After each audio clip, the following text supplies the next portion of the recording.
Miss Tralala, the New Art Teacher by Douglas Evans.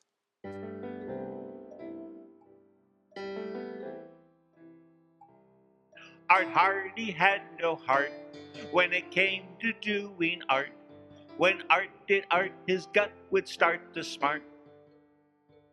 His paintings looked like a stain. His clay work came out plain. His drawings looked like a mud pie in the rain. Singing fa la la for Miss Tra la la, the teacher who helps you to draw la la. Sing fa la la for Miss Tra la la, the teacher who helps you to draw. Charlie hated art. If you mentioned art around Charlie, his stomach would gurgle like a clogged drain. If he even thought about art, Charlie's stomach would go spurt, squeak, pop, grr, pip, pip, grr. Nothing Charlie ever created during art period came out the way he wanted it to. His drawings looked like scribbles a kindergartner had done.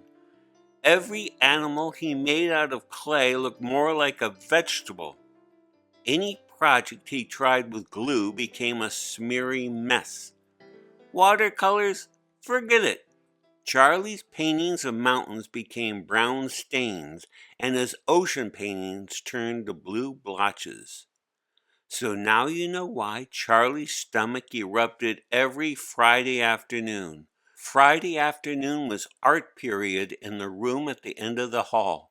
And the worst moment of Friday afternoon, the time that sent Charlie sputtering the loudest, was the time when the art teacher hung the completed art projects on the bulletin board. What could be worse than to have your embarrassing drawing or painting on display for everyone to see?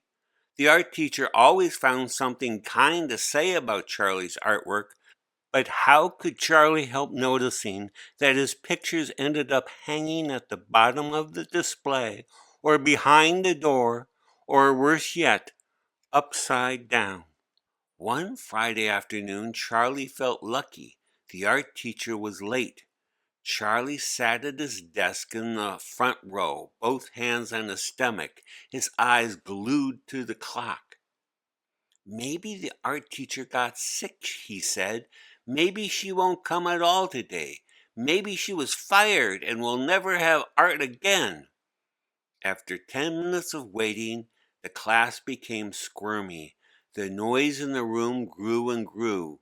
So where is she? Asked Clara, who was the best drawer in the class and was eager for her weekly opportunity to show off. We will probably make some sort of turkeys today, said Howard, who remembered Thanksgiving was next week. Pine cone turkeys, paper plate turkeys, apple turkeys, or handprint turkeys? What will it be this year? And for reasons no one could explain, Roger kept saying, I hope we do chalk sketches. I hope we make lots and lots of chalk dust. When the classroom door finally opened, Charlie's stomach twisted into a knot. Spurt, squeak, pop, grr, pit, pit, grr. The sound rolled out from his lap. Into the room walked a lady who looked quite different from the one Charlie expected. For one thing, this lady was extremely short, no taller than the shortest kindergartner. For another, she was extraordinarily broad, nearly as wide as two desks pushed side by side. She wore a long red coat that reached down to a pair of bright yellow boots. On her head was a floppy blue hat that hid her face. A big white daisy bobbled back and forth from the top of the hat as she stepped into the classroom and waddled like a penguin toward the teacher's desk. Maybe she's a sub who hates art as much as I do, Charlie said. Maybe she's a kind person and will let me do math every Friday. Anything but art. At the blackboard, the lady's gloved hand reached for a piece of chalk. In large block letters, she wrote, Miss Tra-la-la. Spinning around on the heels of her yellow boots, She faced the class. From beneath her floppy blue hat came the words Charlie feared. "Good morning, folks. I will be your new art teacher. Your former one has moved to Paris to become a struggling painter. Miss Tralala is my name." In the front row, a low rumble escaped from Charlie's stomach. He quickly dropped his math book onto his lap. "A new art teacher," he said to himself. "Now someone else is going to see how lousy I am at art." As if reading Charlie's thoughts, Miss Tralala stepped forward until her red coat brushed against his desk. "You know, folks, I can tell some of you are not as fond of art as I am," she said, pressing a gloved finger onto Charlie's desktop. "Perhaps today your attitude will change. Now please take out a pencil. Today we shall draw. We shall begin by drawing people." Spurt, squeak, pop, grr, pip, pip, grr went Charlie's belly. It sounded like a garbage disposal. "People," he groaned to himself. "People are the hardest thing to draw. Maybe we will have an earthquake. Maybe I can hold my breath and try to make myself sick. Anything to get out of drawing people." "Now, folks, some of you might think drawing people is difficult," said Miss Tralala. "But soon you shall see that those thoughts are silly. In fact, I shall be your model. You shall draw me." "What is she talking about?" thought Charlie. "A person is a person, and drawing a person is torture." Miss Tralala stood by the teacher's desk and held out her glove-covered arms. "Now I must take off these wraps," she said. "First, my gloves." And when she removed her long white gloves, Charlie got the shock of his life. "Your arms," he said aloud. "They're nothing but sticks." This was true. Both of the woman's arms were long, wiry, and thin like licorice rope. What is more, at the end of each of these extraordinary limbs, 5 stick figures poked out straight. "Now for my boots," said the art teacher. Charlie sat in a trance as Miss Tralala pulled off her yellow rubber boots. Sure enough, her legs were as thin as her arms, and her feet were the shape of pickles. "Now for my hat," said the new art teacher. One of her stick arms now reached up to remove the floppy blue hat. Here was a bigger surprise, for the woman's head was as round and flat as a tiddlywink. Her hair was nothing more than 2 enormous curls draping down the sides. 2 black dots served for eyes and a bigger dot for a nose. Stretching from one side of the circle head to the other was a long, thin U of a smile that looked so jolly it was impossible to imagine it ever turning upside down. Last of all, Miss Tralala removed her red coat. Now it was clear what type of person she was. "You're a stick woman," said Charlie. "That is correct, young man," said Miss Tralala. "A stick woman I am." "Why, I drew stick people when I was in kindergarten," said Charlie. "I never imagined they really existed." Naturally, the appearance of a stick woman in front of the flabbergasted class released a flood of questions. "Are there many stick people like you in the world?" asked Emily. "Oh, many, many," answered the art teacher. "Stick people come in many different shapes and sizes. Beautiful pictures of us appear in every elementary school and on many refrigerator doors." "But where do all the stick people live?" asked Rosalie. "I've never seen a real stick person before." Miss Tralala strutted up and down the aisles of desks, passing out white construction paper. "Why, none of us live in the city," she answered. "We live in the sticks." As Miss Tralala waddled by, Charlie had a closer look of her stick figure. Perhaps the most remarkable thing about the new art teacher was that her entire body was no thicker than the paper she was passing out. If you looked at her sideways, she almost disappeared. You would think that the slightest breeze would have sent her flying up to the lights like a kite. But no, she made her way up and down the rows of desks, sturdy and erect upon those big boat feet of hers. When everyone had drawing paper, Miss Tralala waved her antenna arms into the air. "Okay, folks, start drawing," she called out. "Feel free to use a crayon to color me any color you choose." Then she stepped up onto the teacher's desk, stuck her stick arms and fingers straight out, and stood perfectly still. At first Charlie did what he usually did when a blank sheet of drawing paper lay in front of him. He stared at it.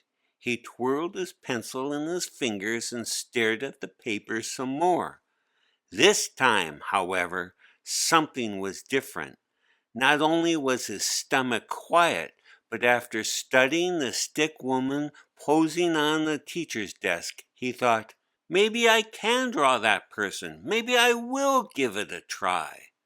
With a firm grip on his pencil, Charlie started to sketch. In the center of his paper, he drew a circle for the stick lady's body. Next, he tackled her head, adding the two dot eyes, dot nose, U-shaped mouth, and curls of hair. Charlie sat back in his chair to study his drawing. "Drat," he mumbled. "My head looks more like an egg. It's not the shape of Miss Tralala's head."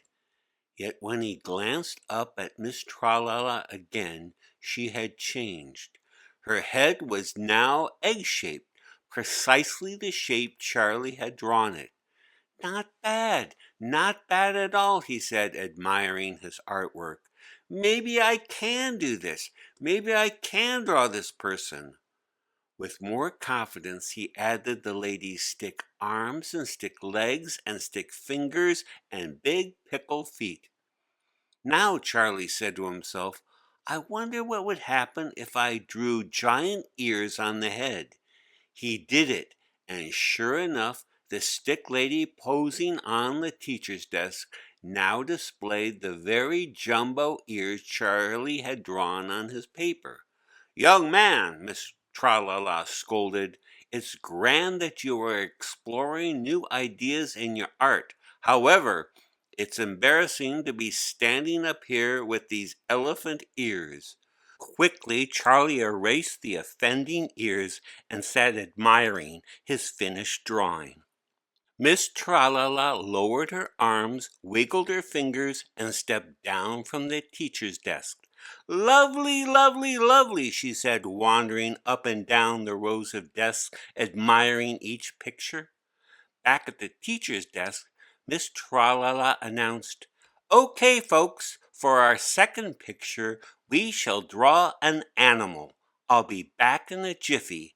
And she sailed out of the classroom. Spurt, squeak, pop, grr, pip, pip, grr. Charlie's stomach started to erupt again. "An animal," he grumbled.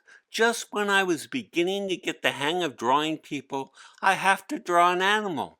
Maybe I can hide in the coat closet. Maybe I can ask to go to the boys' room and never come back." Miss Tralala returned to the classroom lugging a large cardboard box. "Now, folks, some of you might think drawing animals is difficult," she said, placing her load on the teacher's desk. "But wait until you see my pet." The art teacher opened the box. Out trotted an animal that Charlie at once recognized as a stick dog. The curious creature had a long hot dog-shaped body with four stick legs jutting out from the bottom and a shorter hot dog head with floppy ears. When it opened its mouth, two written words, "Arf, arf," floated upward and hung in the air. "That's how cartoon dogs talk," Charlie noted. "Miss Tralala's pet is like a cartoon. It's easy to draw cartoons." Like its owner, the stick dog was flat. When it wagged its wiry tail, its entire body flapped like a flag. But when it laid on the desk, the dog was impossible to see at all. Miss Tralala passed out more paper. "Okay, folks, you can start drawing," she said. "Up, doggy," she said to her stick pet. "Now stand perfectly still for these children so they can draw you." At once Charlie made a long oval on his paper. He added a shorter oval to one end. "Maybe drawing this dog is as easy as drawing Miss Tralala," he said to himself. "Maybe I'm not such a bad drawer after all." At 2 o'clock, Miss Tralala packed her dog back in its box. "Okay, folks, that is all the art for this week," she said. "But before I leave, I must hang up your masterpieces for exhibition." And she flounced from desk to desk, collecting the drawings. "Lovely, lovely, lovely," she sang out while pinning each picture up on the bulletin board. "Oh, look at this one. That's me to a T. Look at this and that. Lovely, lovely, lovely." Charlie could have sworn the art teacher's eyes open and shut in a wink when she picked up his 2 pictures. "Lovely, lovely, lovely," she said, holding the pictures out at stick arm's length. "Very original, very avant-garde. These belong in a museum." When all the pictures were hung, the art teacher put on her wraps. It took her a full minute. On went the red coat, the yellow boots, and the white gloves. After she had covered her head with the floppy blue hat, it was completely impossible to tell she was a stick woman. Next Friday, folks, if you feel comfortable with what you drew today, we shall draw some more things, Miss Tralala said, strutting toward the door. "I shall bring in some photographs of my house and yard out in the sticks. We can practice drawing buildings and trees. Toodaloo." Then she was gone. While waiting for the tall teacher to return to the classroom, Charlie admired his drawings pinned up in the middle of the bulletin board. "Maybe I'm not such a bad artist after all," he said to himself. "Maybe next Friday I'll try a harder drawing." And as he thought about how his drawing would be, his stomach remained silent.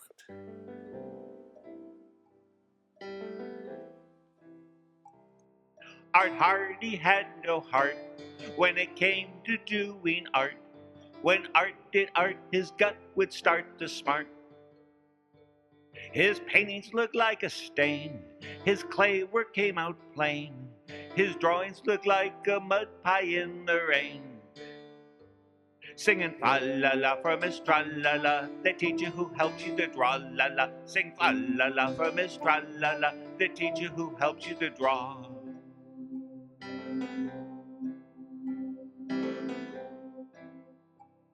Art's belly began to toot when there came a substitute who wore a long coat, white gloves, and boots to boot.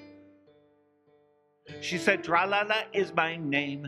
Now we'll draw the human frame, and I shall model for you if it's all the same." Singing fa la la for Miss Tralala, the teacher who helps you to draw la la. Sing fa la la for Miss Tralala, the teacher who helps you to draw.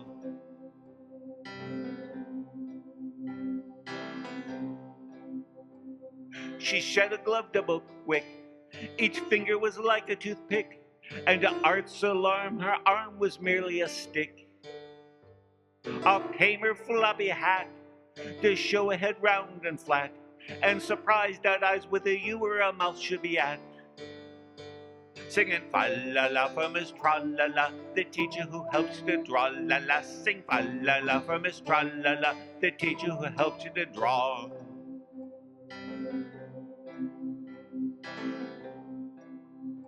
"A stick person," Art said heartily, "like the ones I drew when I was 3. Let's see if she is as easy to draw as I think she might be." Then with confidence he never knew, Art Hardy drew and drew. until his picture of the stick teacher was through.